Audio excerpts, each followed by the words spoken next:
I was scared of getting got, and I did not want to admit it.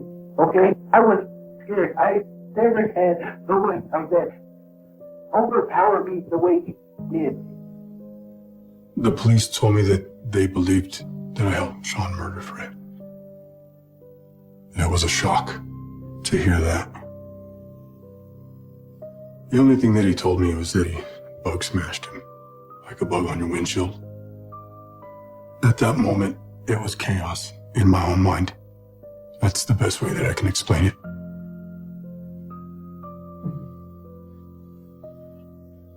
I just knew they'd be cruel, you know, maybe slap him or like push his head, or, you know, and call him gay, call him just for a laugh. My brother called me and told me that they found Fred dead. My mom gave me a hug, told me she was sorry. And we just cried. That's how I found out.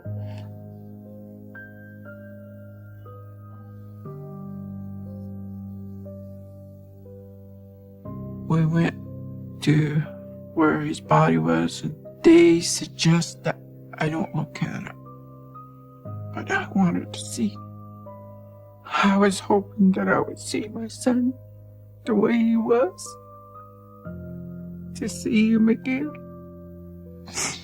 But it didn't turn out that way. If I had a gun, I would just go shoot his head off. That's what I said. I want to see how he feels, what he did to my baby instead.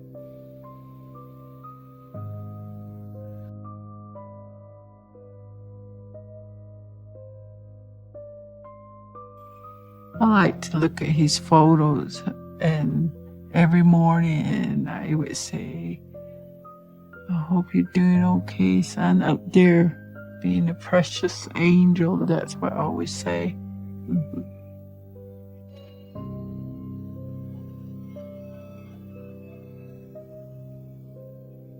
Just loves to hug all the time. That's how he was. Then he allowed to take pictures of Mom. I'm taking a picture with me and Mom, he would always be saying.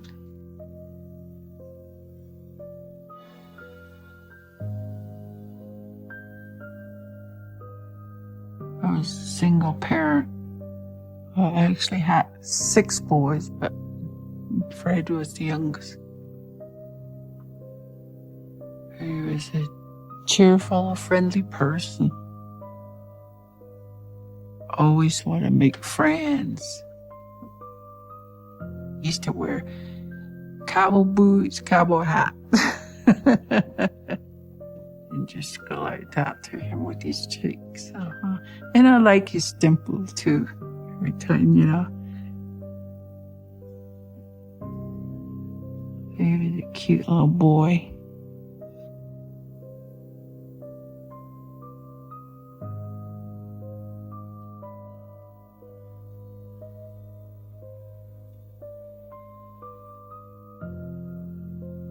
He would say, I want to learn how to cut hair, or I would learn how to be a clothing designer. So I noticed that he was wearing makeup, and then he was wearing woman's stuff, you know. He finally said, this is the way I'm going to be. I like being this way. Or Navajo, they call it Nutle. The word means two-spirit, Nutle. Fred wanted to be a girl and wanted to be a boy. So that's why they call it two-spirit.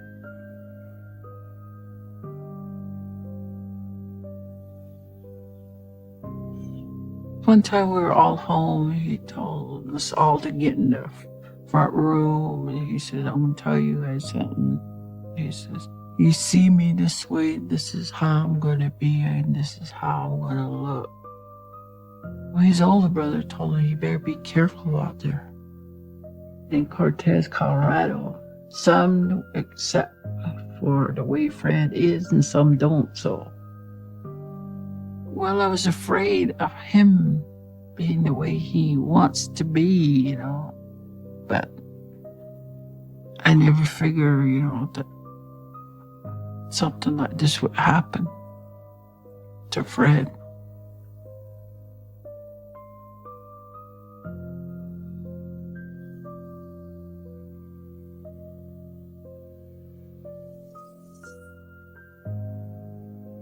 I'm looking at the rock he used on Fred. I just don't see how a person could just take somebody and hurt them, you know, hit him with a rock in the head and then just go about his night. Somebody using that on somebody, especially towards the head, meant damage.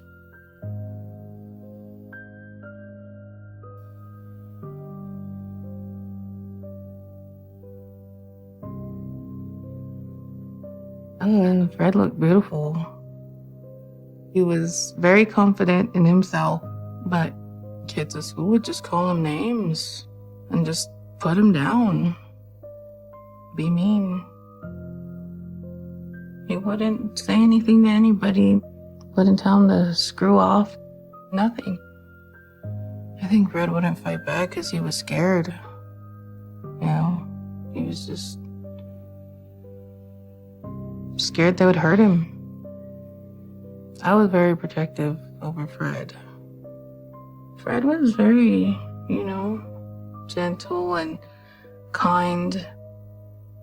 When I'd see people pick on him, it pissed me off. I'd stand up for him because he wouldn't. Fred stayed with me a lot. All the time, pretty much. It was me and him. Whenever me and Fred would talk about how we'd be when we'd get older, would just be, you know, he'd be an auntie to my kids. He was thinking about doing hair. But whatever it was always me and him together.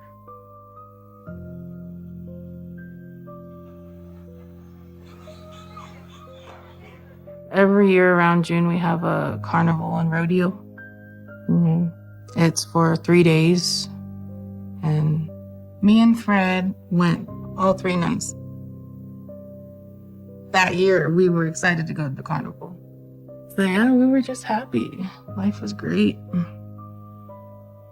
And Saturday at the carnival, we weren't there that long when he said he was going to go home because he wasn't feeling good. And I said, okay. We just said our goodbyes and we gave each other a hug and he left. And then before me and my boyfriend were leaving the carnival, somebody came up to me and told me that they seen Fred at a party that they just left. And when I heard that, I just thought that son of a bitch lied to me. You know, I was mad. He was my friend, and it was like he ditched me to go somewhere else. I knew the house where he was at, and I knew those kind of people. People that would hurt Fred, pick on Fred, just to get a laugh. I just knew they'd be cruel, you know, maybe slap him or like push his head or, you know, and call him gay, call him, you know, pick on him. Didn't want them to do anything or even just hurt his feelings. I didn't want any of that for him because I know how hard he takes it. But I didn't really have a bad feeling that something would, like, really bad happen to him.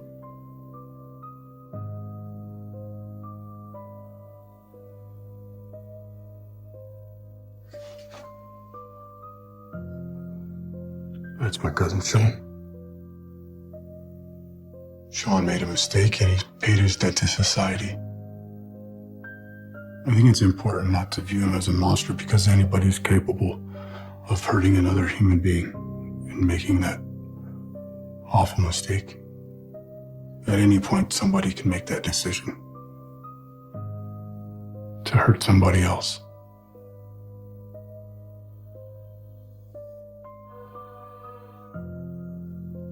I believe the first time me and Sean met, we were in our teens. Yeah, it's me, the wonderful Sean Murphy. Well, we're not blood cousins, but we grew up calling each other cousins. We definitely came from the same type of neighborhoods and same upbringing. The neighborhoods I grew up in were pretty rough. You had to defend yourself. There was always a fight around the corner. Well, we were active gang members. Sold drugs, did drugs. And if you don't like it, turn off TV. Fighting. Lots of fighting. You see? It's beautiful. I was born into that world. You didn't realize that there was anything wrong until you got out and away from it.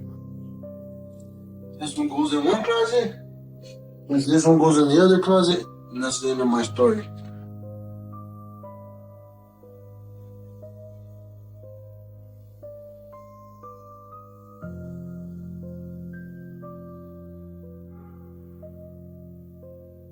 Just put them together. I just put this whole thing together. What do you mean? Explain. What do you mean you just put this whole thing together? Well, they're using me to murder. At that point, I went into survival mode. Growing up the way that we did, you don't talk to police. You don't give them anything. But the police told me that they believed that I helped Sean murder Fred. And they made it very clear that I could be going away for a very long time, the rest of my life.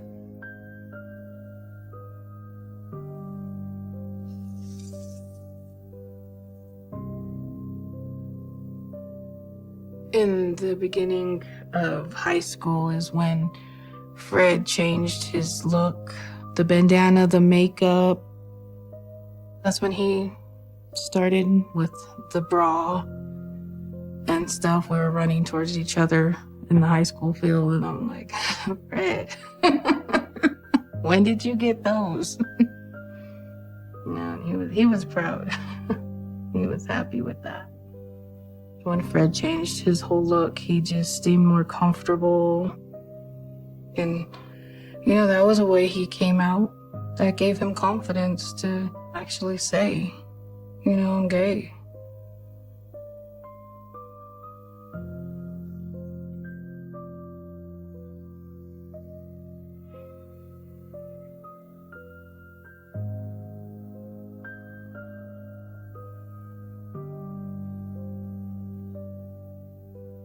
After he tried to commit suicide by taking pills, I remember him laying in the bed because they had just got done pumping his stomach.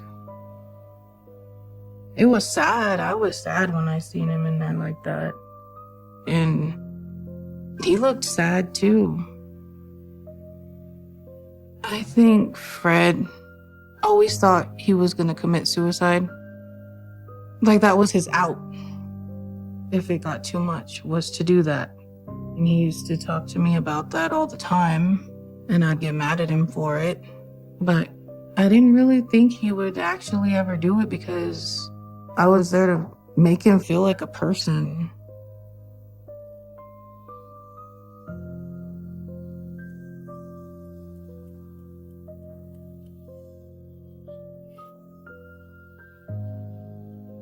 Well, that night we were at a party, just drinking, smoking. I was in the kitchen playing poker. I remember noticing that Sean wasn't on my side at the party. We'd been up together doing the same drugs. I just figured he was hanging out with somebody else, I guess. Didn't really put a lot of thought into it then. I was told that Fred was there, but I wasn't aware of that until years later.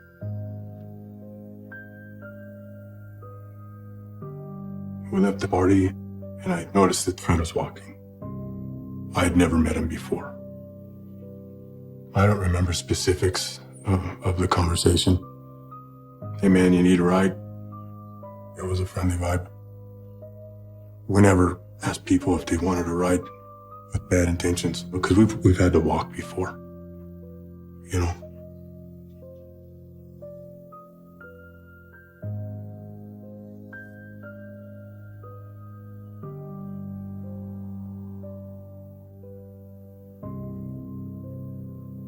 I got off the car to get stuff, and Sean stayed in the car. He just told me what he wanted instead of going and getting it himself. From inside the store, it looked like they had been talking, yeah. It looked like them having a conversation. And then when I got into the car, it was just quiet. You don't really think about it at the time, but years later, I'm like, I was so quiet when I got back in the car. I asked Fred where he needed to go, and he said just up the street. I figured once he was dropped off that was the end of that story, you know.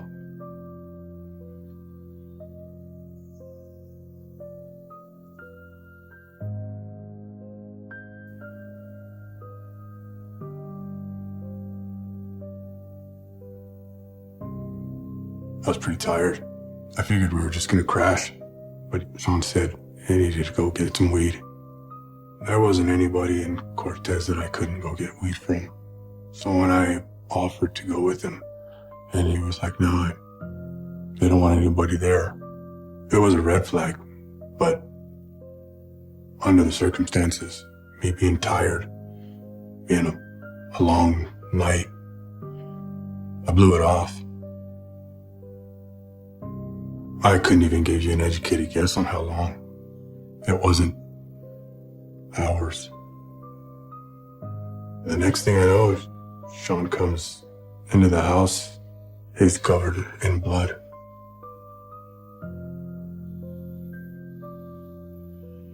I asked him what happened, and he just said that he smashed him.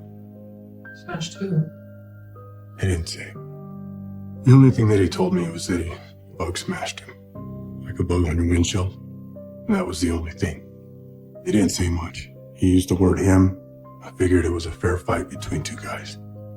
That was kind of our mentality, though, not to ask questions. All the blood was alarming. I didn't understand where it all came from. I knew it had to be something serious.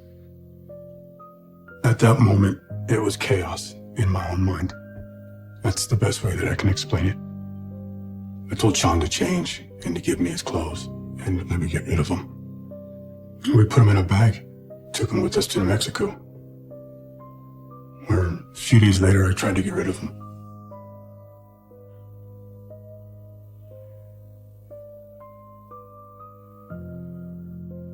The last night that I saw him was that he was leaving with some friends to the carnival and rodeo in Cortez.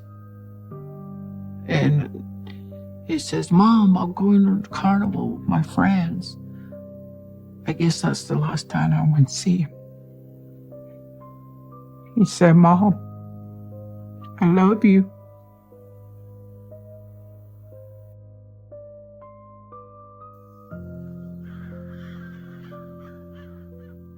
When I woke up next morning, I looked down, checked down there where he sleeps in the bedroom, and he wasn't there.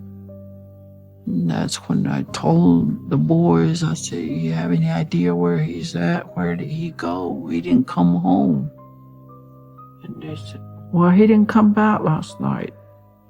And I said, which friends did he go with? I said, go ask around. So we started asking around, and that following evening, he still didn't show up. So I called about it to the police station.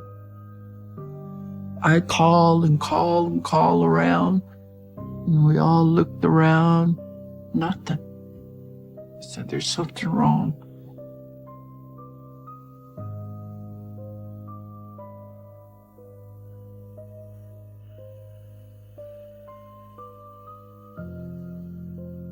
The first time I got worried was when Pauline called asking if Fred was at our house. And I told her no, I haven't seen Fred since the carnival. When I really started to worry was when the paper came out, it said they found a grown man's body. And my mom was like, what if that's Fred? But my mom knew how people were with Fred and how people were mean. And like I said, I got mad when she said that what if that's Fred? I didn't want to think bad things, so it pissed me off when she told me that.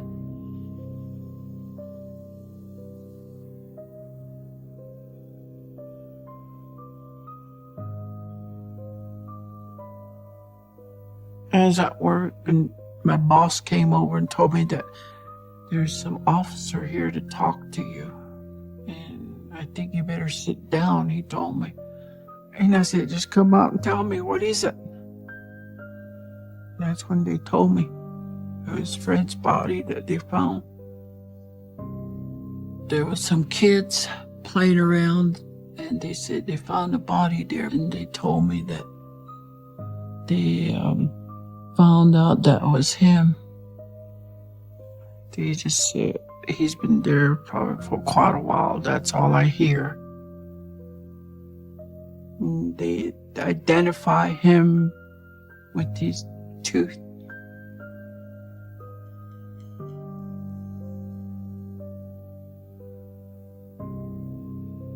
That's my baby. That's my son that I carry for 9 months.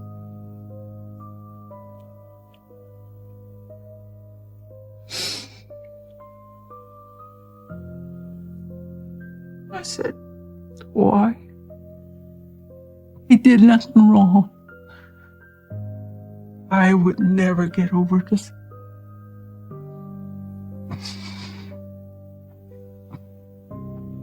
Most painful thing to go through, I said.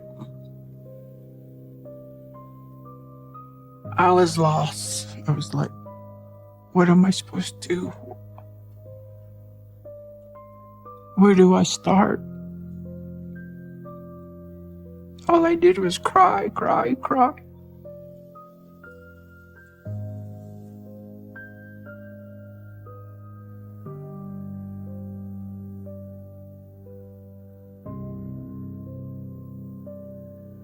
My brother called me and told me that I better get a hold of Pauline because they found Fred dead.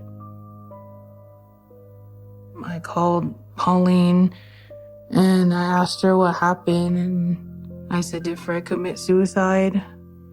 And she started crying, saying, no, they killed my baby. My mom showed up right away, like right after I was done talking to Pauline, and my mom gave me a hug, told me she was sorry. And we just hugged and cried. That's how I found out.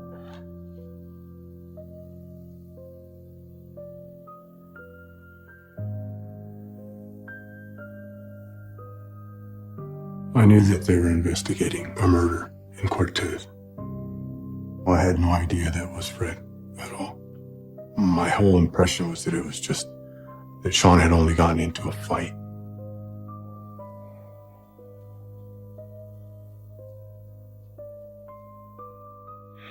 Okay, this house may help you. Yes, I just want to tell you what I've heard about the murder of the boy. That Sean Murphy and Clint did it with a hammer. That's all I can say, and I don't want to get in trouble, so that's all I'm going to say. They were here for the carnival. Okay, but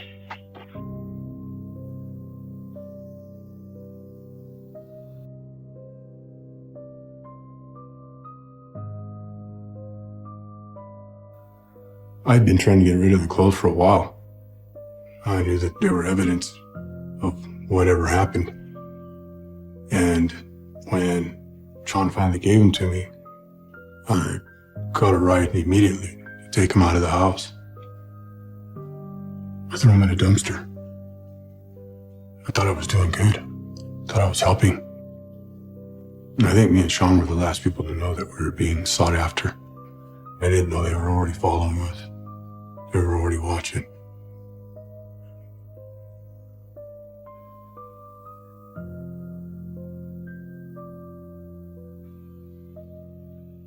Me and my mom went down there to where they found his body, and there was a outline of Fred's body.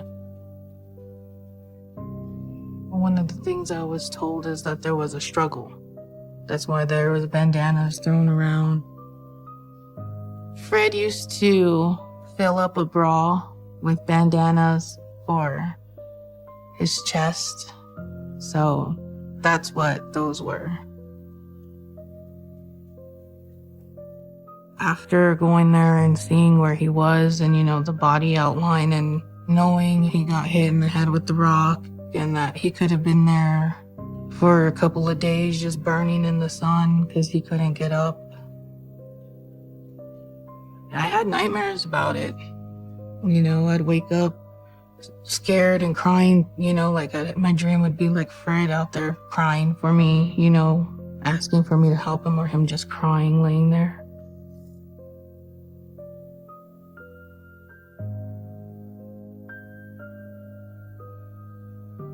Well, I figured a dumpster toss was good enough instead of burning them.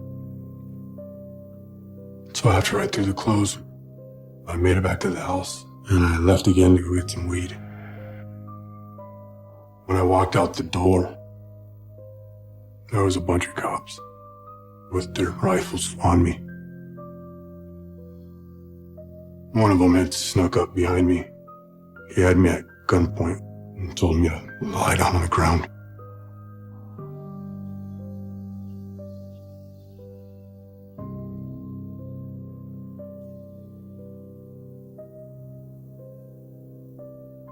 And they put me in an interview room, handcuffed to the table, started questioning me.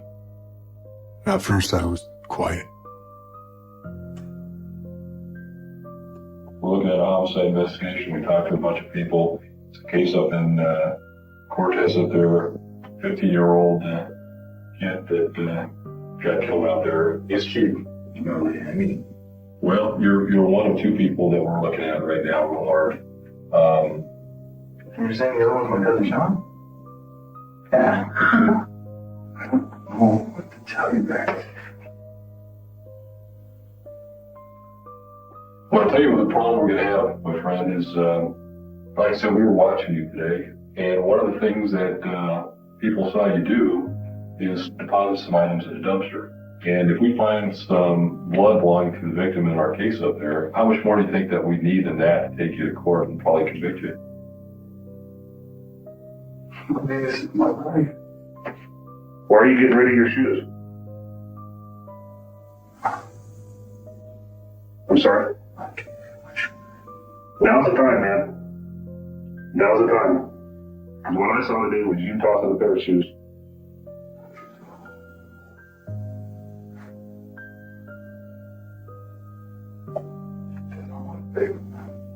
Tell us about that. Who are you doing the favor for?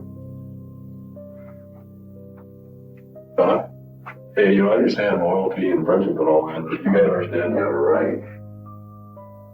At some point, the detective said something about spending the rest of my life in prison for killing a gay Native American boy, teenager. It was a shock to hear that. What would you say was your reaction to finding out it was Fred? This poor kid. This poor baby. The moment I knew that I would have to tell the truth was when the investigators told me that it was Fred. Are you ready to go down for killing a 15-year-old kid? Were you there? Did you do it?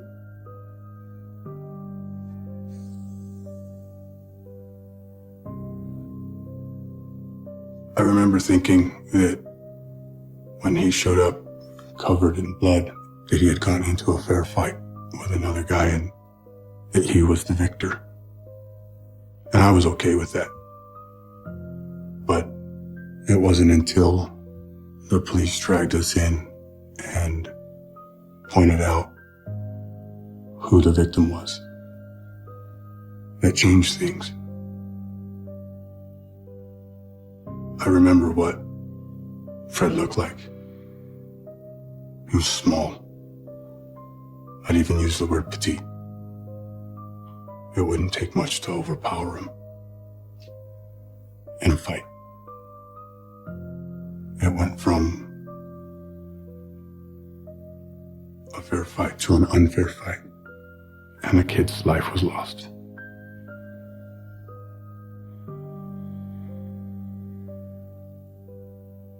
I mean, is there, as we sit here today, based on the conversations that you had with them, who killed Fred in your mind?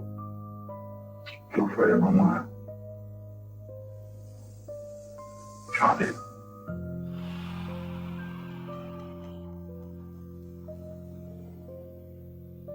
I went against everything that I had ever been taught. It affected every decision I'd make after. And I had to live with it and carry it.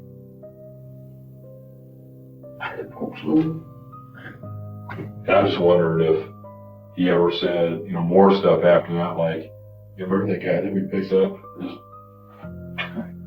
Maybe Sean was mad because somebody might think scared. You sure he didn't tell you, I'm gonna go kick somebody's ass and piss them off about something, or I'm gonna go find this guy and make sure he knows I'm not gay, or? I don't know what Sean was thinking. For me to answer that would be like putting words in his mouth.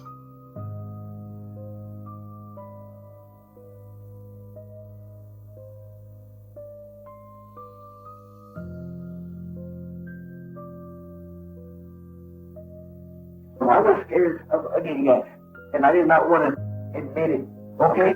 I did what I had to do to get away. I was scared. I never had nobody like that overpower me the way he did.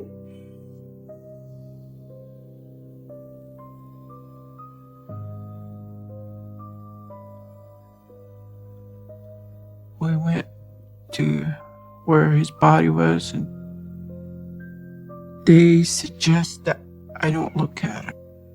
They don't want me to look at it. But I wanted to see. I was hoping that I would see my son the way he was. To see him again.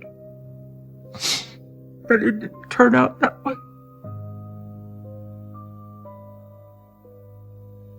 What Sean Murphy did to my son was he mashed his head in so many times with a rock until he killed him.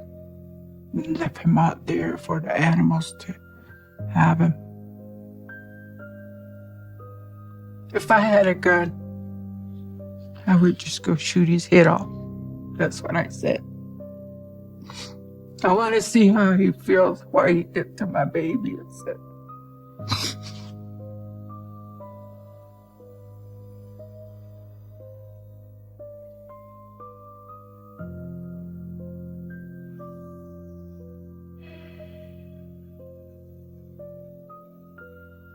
We were down in Canada. I was like, why didn't you move that way down here? Why do you want me to come down here and smoke more with you?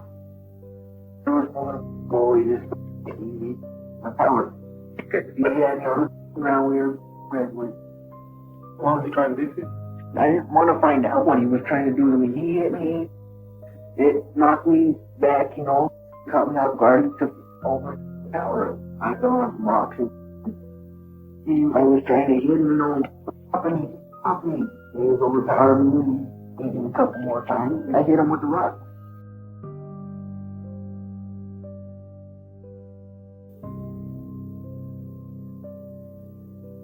I don't believe that it was self-defense against Fred.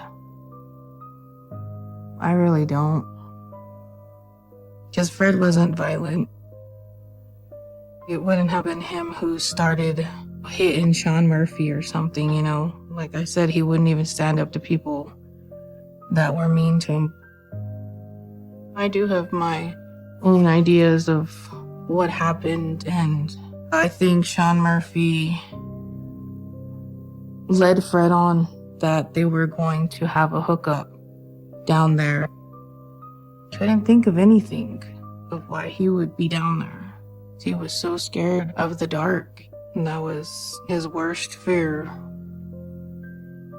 The only reason Fred would go down there is to have a hookup, like sexual relations with Sean Murphy. That's the only reason Fred would go down there. And if they did or didn't, I don't know, but that's the only way Fred would have went down there. I know that for a fact.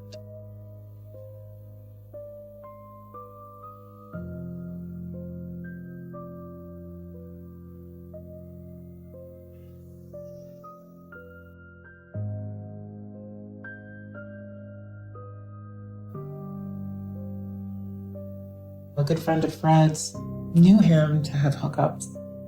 It's possible with Sean down there for a hookup.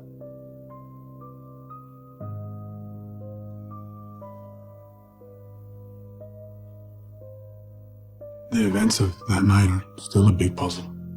I don't have all the facts. I don't know everything that went on. They said that his body was completely smashed into the ground with a rock. His blood turned the dirt into mud.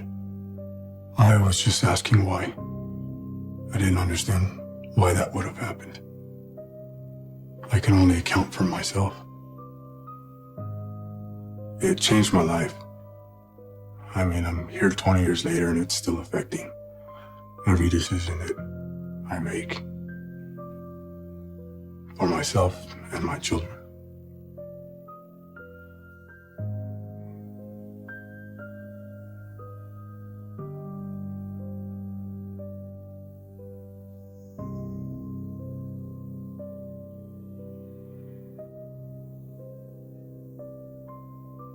The last time I spoke to Sean was the day that we were arrested. My life's in a different direction. I've been sober for 4 years. And, I haven't been in a fist fight for 5. I'm pretty proud of that. I do believe that Sean regrets what he did.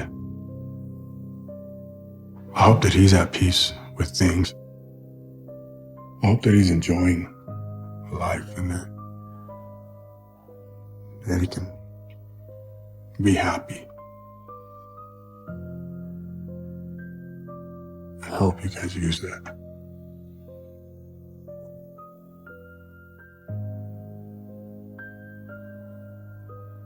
I hope the show just makes other people realize just because somebody's gay, you know, they're still a person. When you say names, and it might be a joke too, but it's not. It's not to that person. When Sean Murphy took Fred out of this world, he took, you know, not just my best friend, he just took my person, you know, and still to this day, it kills me that I don't have Fred here.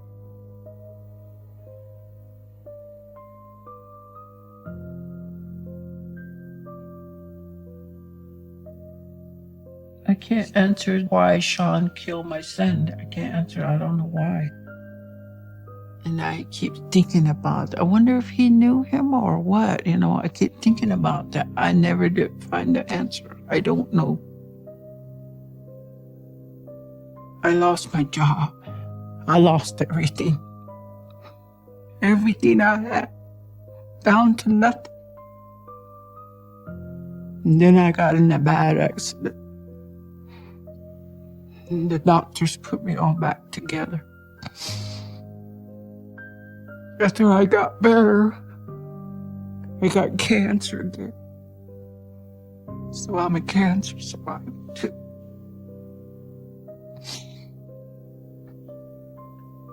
I say, why all the suffering? Why do I have to go through this?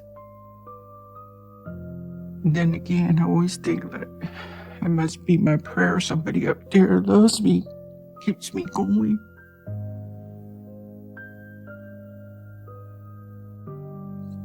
He wanted to go to California. That was his dream. He said, I'm going to California.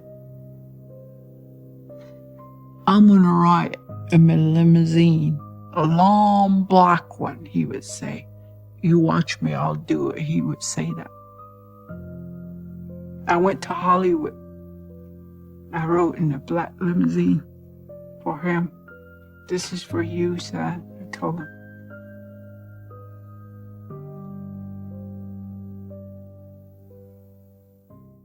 Frankie made friends with everybody. There was no stranger in his life. He loved being outdoors. You get him anything to do with fishing. And he was so happy. When we found the vehicle, it appeared abandoned. The amount of blood that the officer was seeing. That person was likely the victim of a fatal injury. I realized he was gone. I'd never see him again. It was an emptiness. My heart broke. You can only push so hard. You can't put him in handcuffs and drag him into the police department. The whole time, she just kind of had this look on her face, like she couldn't believe this was happening. I've been through hell my whole life because of this. These things that have happened for over 25 years have pushed me to do the right thing.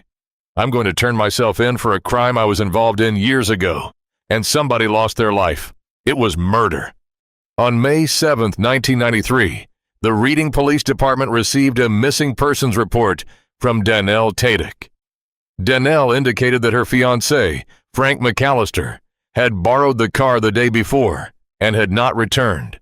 Donnell woke up on the 7th, realized Frank still hadn't come home. She'd called his pager several times. He wasn't calling her back. She said that was outside of his character, and she was concerned. I got a call from Donnell telling me that Frank was missing, and so was her car.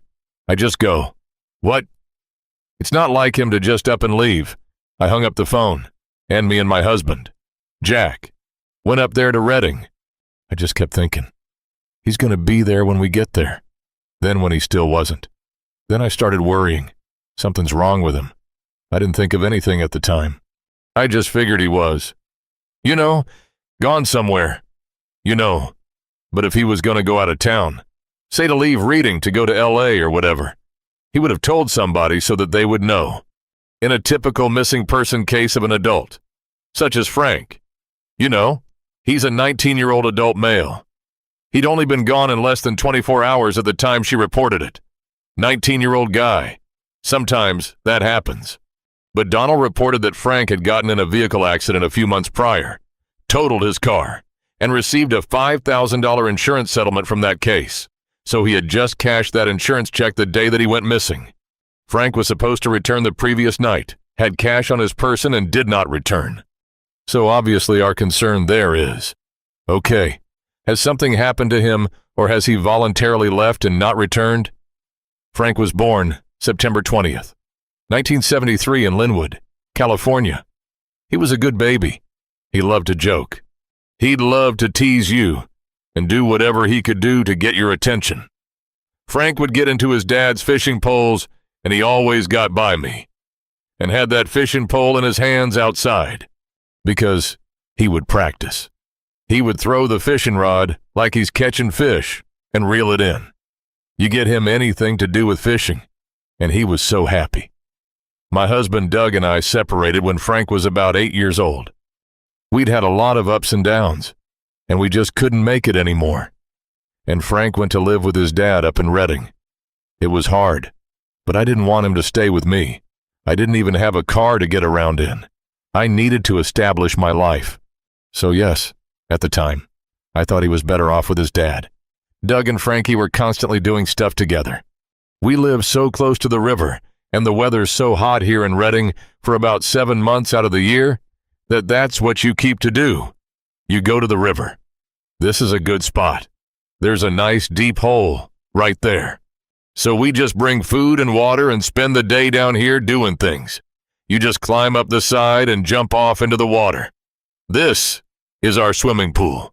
This is where summer happened for us. For Frankie. At night, we received a call from employees of the Costco in Redding. They had reported a vehicle in the parking lot. It had been there for 2 nights, and it appeared abandoned. The driver's side window was down. The vehicle was unlocked. The keys were still in the ignition. We had one of our service officers respond out there to look at the vehicle.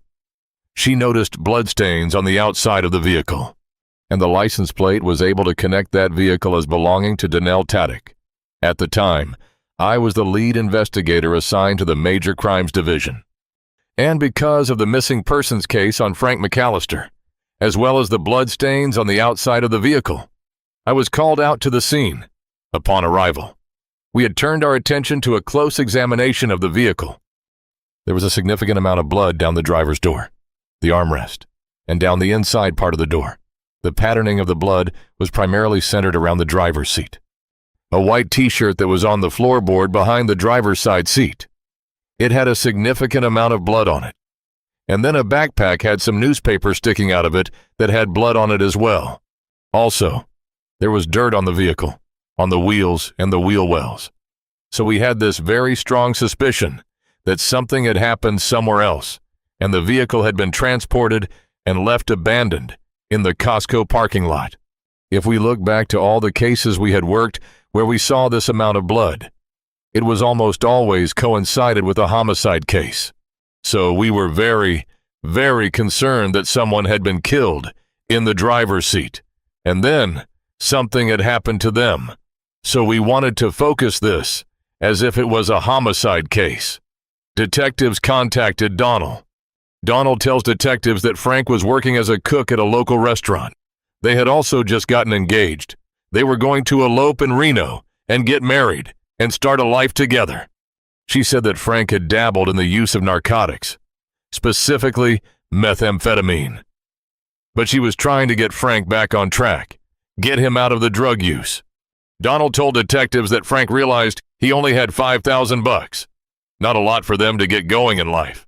So he told Donald that he wanted to purchase a large sum of methamphetamine and then sell that methamphetamine for a profit. Violence and crime surrounds the drug community. Over the years, I was involved in numerous cases where one drug dealer killed another drug dealer.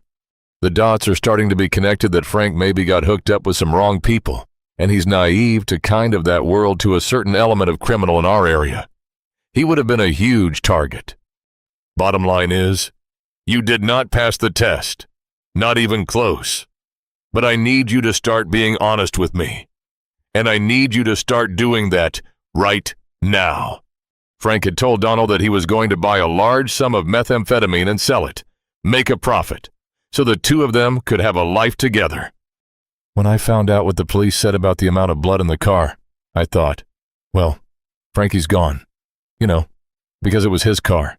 And he's missing. He didn't have a background of being a drug dealer. He didn't have a background of buying drugs. He was pretty naive. I realized then that I don't think Frank was coming back. And he was gone. I'd never see him again. It was an emptiness. My heart broke. If he'd have been living with me the whole time, would he have been still alive to this day? Why was he up here doing the he was doing? It's not him. It wasn't him. He was a good kid. With suspicions of a drug deal gone wrong, detectives reach out to the friends that Frank's fiancée, Donald, says he was heading to see when he borrowed her car. 17-year-old Shauna Culver and her brother, 21-year-old Curtis Culver. Shauna told detectives that she last saw Frank on the afternoon of May 6th, that Shauna and Curtis were hanging out at their apartment. Brian Hawkins was there. Brian was kind of an off-again, on-again boyfriend with Shauna. Frank came by. And Shauna, Curtis, Frank, and Brian all got in Frank's car and drove around Redding, just kinda hanging out. Shauna told detectives that Frank had gotten a text on his pager, and he made a phone call from a payphone. After he made the call, he got back in the car and he told Shauna, Curtis, and Brian that he needed to meet with somebody, and it was urgent, and that he would have to drop them off in town at another location. but he would come back and pick them up after he was done meeting this person. Shauna, Curtis, and Brian hung out there for a while and realized that Frank probably wasn't coming back. And Shauna said that they ended up catching a taxi back to their mom's apartment. Detectives interviewed Curtis Culver and Shanna's boyfriend, 19-year-old Brian Hawkins. Their accounts of that day are the same as Shauna's. During our interviews with Brian, Shanna, and Curtis, we did not notice any physical injuries on their hands, fingers, or anything like that, such as you might suspect if there was any sort of fight involving an edged weapon. A knife, perhaps. We had every intention of going back and re-interviewing Shannon, Curtis, and Brian, but all three of them pretty much did not speak with us any further. And, at that time, we did not have an injured person or a dead body. Without that physical evidence, we are missing pieces of the puzzle to put it all together, since Frank had a plan to make a drug deal. Investigators turned their attention to the local drug community. At that point, the tips coming in to the police department pretty much exploded. One of the tips that came across us involved an individual by the name of Brian Bennett. Brian Bennett was a small-time drug dealer in the Reading area, so they were familiar with this name when it came in. There were several variations on this tip involving Brian Bennett and his involvement with Frank. First one is that they got together and Brian shot him in the head and dropped him down by the river. The second indicated that Brian had been seen driving Frank's car with Frank in the passenger seat. Third tip. They said that Brian had been at his house and that Frank had showed up to try and get him to sell him some methamphetamine. Brian Bennett had left his house and had returned really late at night, like 2-3 o'clock in the morning. He's acting very nervous, and his truck is covered in mud, and there's blood on his truck. It's one thing to get one tip or maybe even two, but when you get three like that, all naming the same guy, and the fact that law enforcement's already familiar with Brian being involved in that drug world, and Frank was looking to make more money off of selling drugs, this is starting to maybe make some sense. So they're thinking at this point that they're definitely on the right track here. The detectives are now armed with these three tips on Brian Bennett. They want to talk to him immediately at that point. They track him down. They bring him in for an interview. Brian right away said, "Hey, I have nothing to do with this.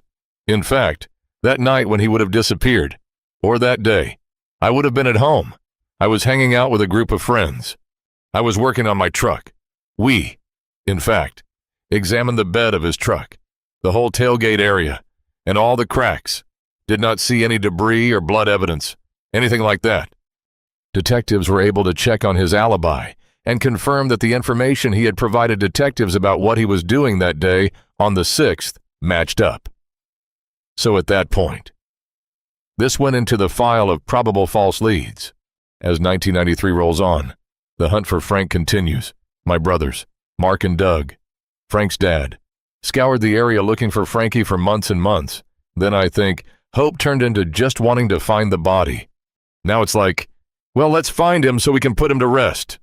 A little over 11 months after Frank's disappearance, I was contacted by the sheriff's office, and they indicated they were up in the Shingletown area, which is a good 24 miles east of Reading, up in the pine forest. 2 mushroom hunters stumbled across human remains, specifically bones from a skeleton. And at that point, they had also discovered some ID laying on the ground, belonging to Frank McAllister. The remains were found 20 to 30 yards off the road.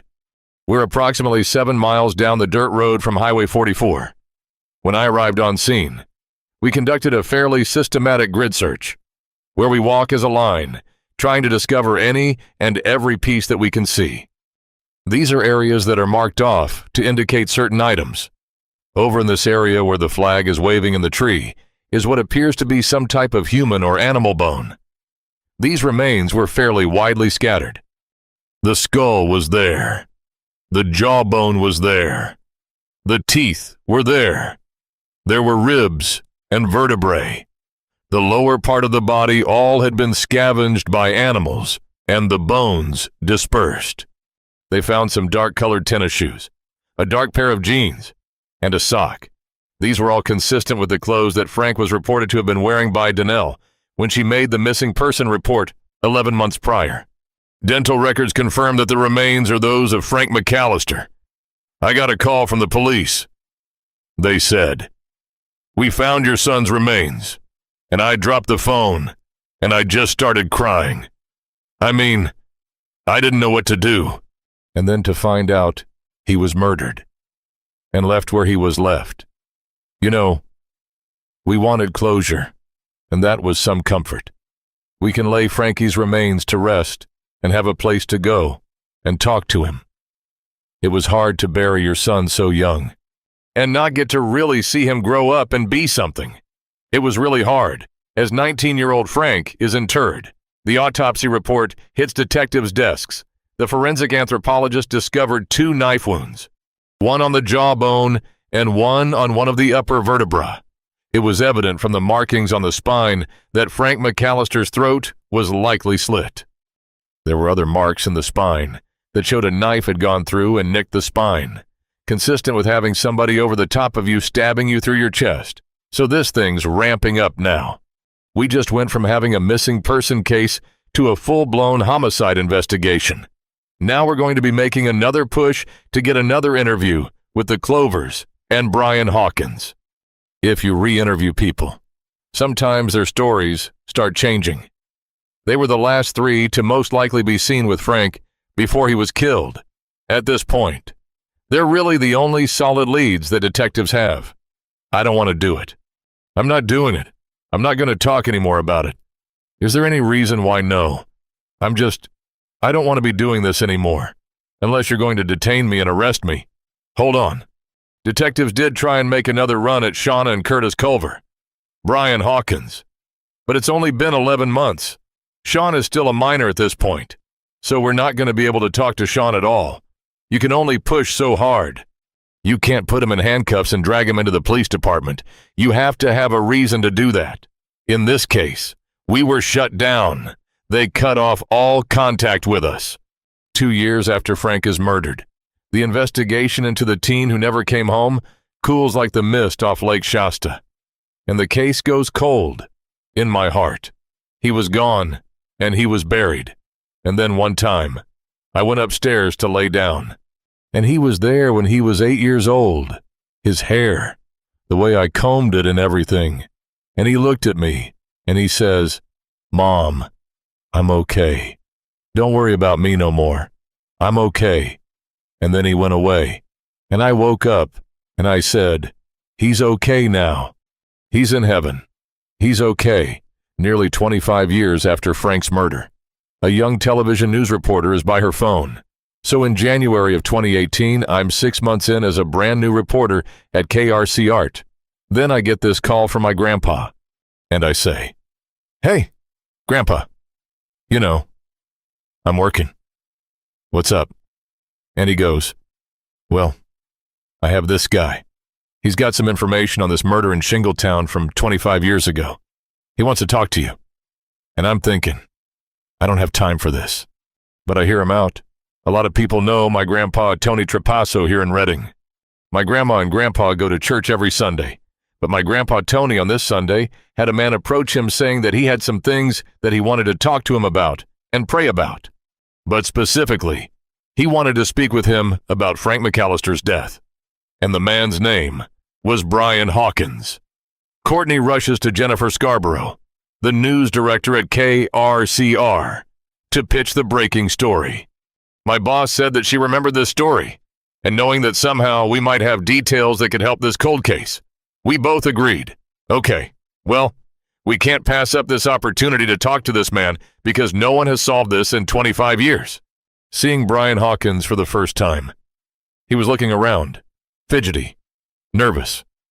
He sat down, and I said, "So what did you come here to tell me today? I'm going to turn myself in next door at the sheriff's department for a crime I was involved in years ago, and somebody lost their life."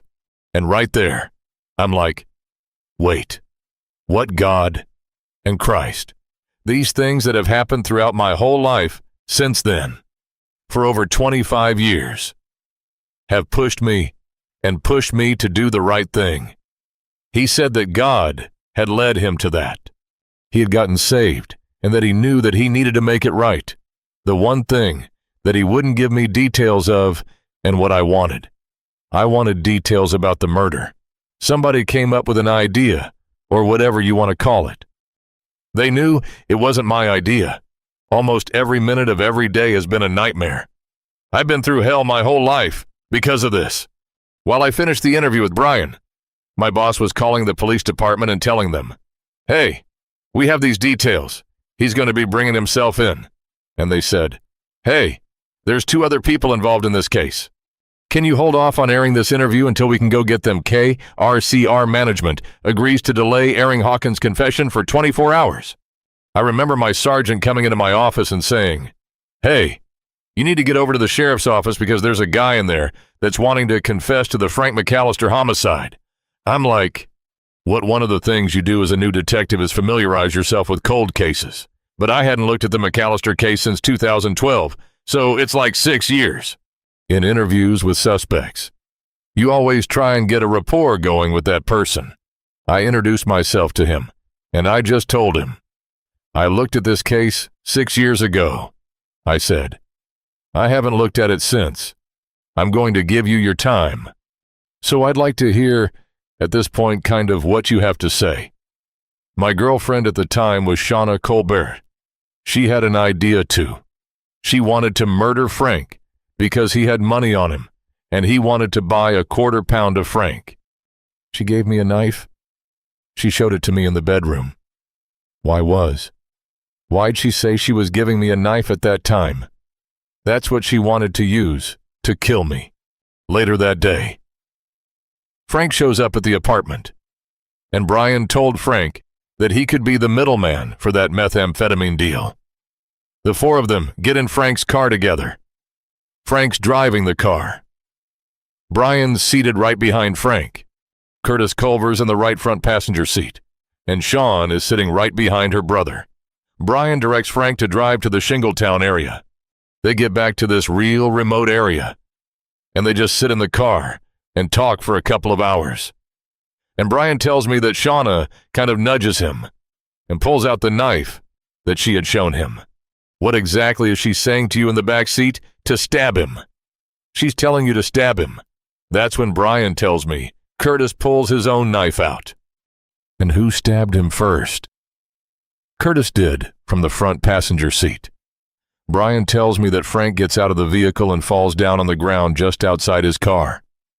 I don't know how many times. What made you get on? What made you try to do that? I don't know. And you stabbed him when you told me a whole bunch of times. What made you stop doing what you're doing? Because I was yelling. You were yelling. Yeah, screaming. What were you screaming? I don't know. He's crying. He was visibly shaking uncontrollably at times. You could tell he was seeing it all over again in his head. He said he then got off of him. He recalled Curtis grabbing Frank and dragging him up towards the front of the vehicle. Brian told me that Shauna and Curtis drugged Frank's body up into the trees. They get into the car. Brian says he drives to Costco.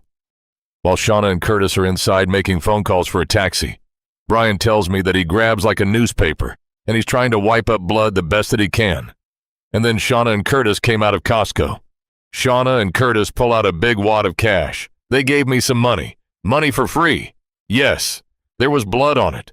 Brian told me that Shauna and Curtis gave him a few $100s, and they essentially parted ways.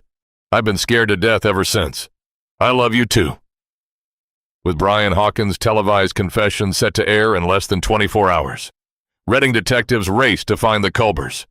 We're really on the clock at this point, and the stars align. Within, like, a few hours. They had tracked both the brother and sister, Shauna and Curtis Culber, down to a town south of us in Red Bluff. So they headed out that next morning. Curtis agreed to come up for an interview. Shauna dug her heels in and was refusing to come up. I don't want to do it. I'm not doing it. I'm not going to talk anymore about it. Is there any reason why no? I don't want to be doing this anymore. Unless you're going to detain me and arrest me. Hold on. And I said, well, arrest her and bring her here. Detectives split up the Culbers to interview them. with Rusty Bishop taking Shauna. Comfortable. Huh. Shauna waives her rights, and she talks about the case. Gives the same story she gave in 1993. And I tell her, well, I go. Some things have changed. Brian came in yesterday, and he told us everything that happened from the get-go. And based on that, and everything else that may have, he's been arrested for murder. Obviously, your name came up. Curtis's name came up. I just don't understand it. Well, Sean, I think you do. I think you do. He did not do it. Why do you think he didn't do it? How do you know there's no, he didn't do it? So she still doesn't really believe. Brian confessed. So I end up queuing up the interview on a laptop. Do you have an idea? Do you want it tomorrow? I have an idea. It's alive. And the whole time, she just kind of had this look on her face, like she couldn't believe this was happening. What exactly is she saying to you in the back? It's not true.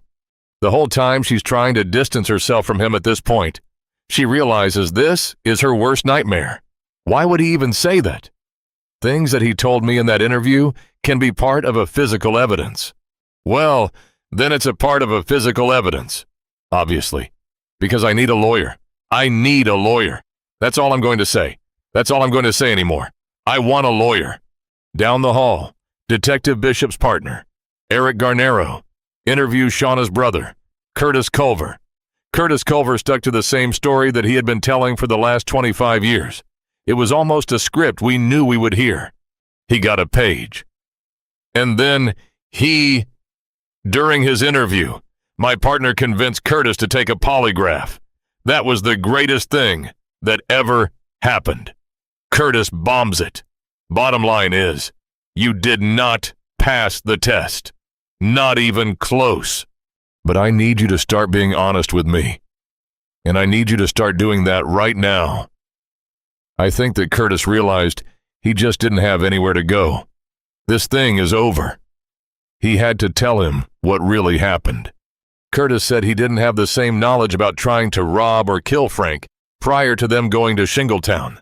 He honestly thought it was a drug deal that Brian was setting up for Frank.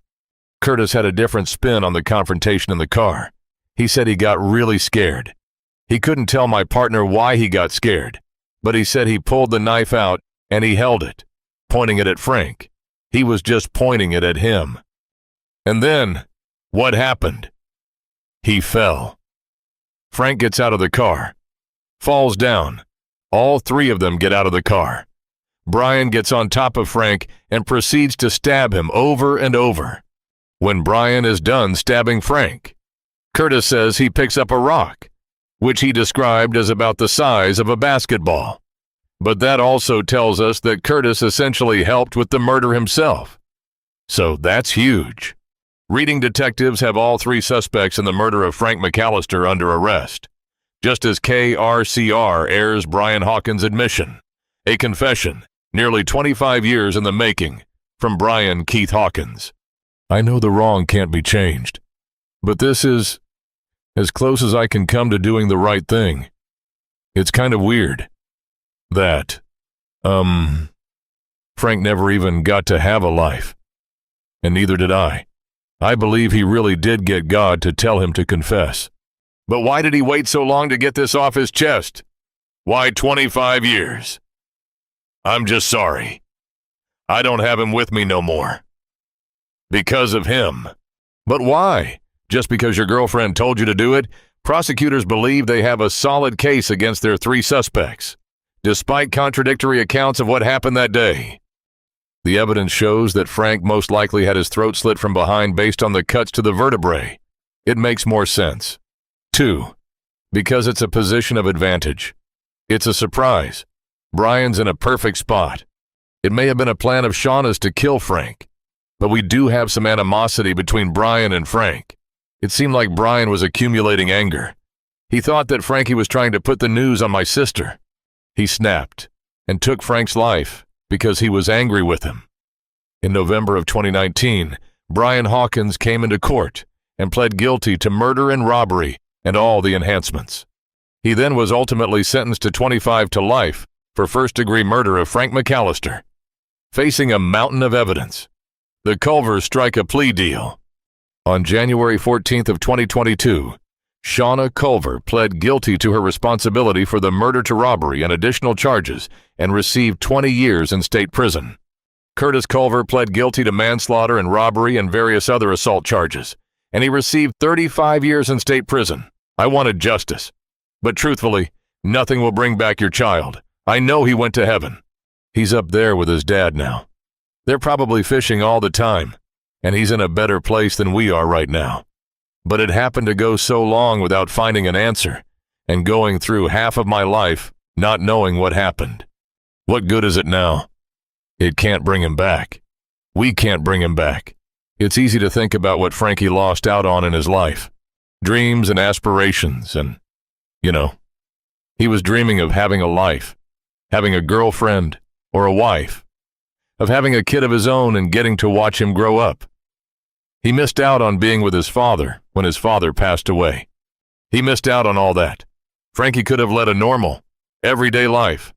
The chance is gone. It's just a sad ending to his short life.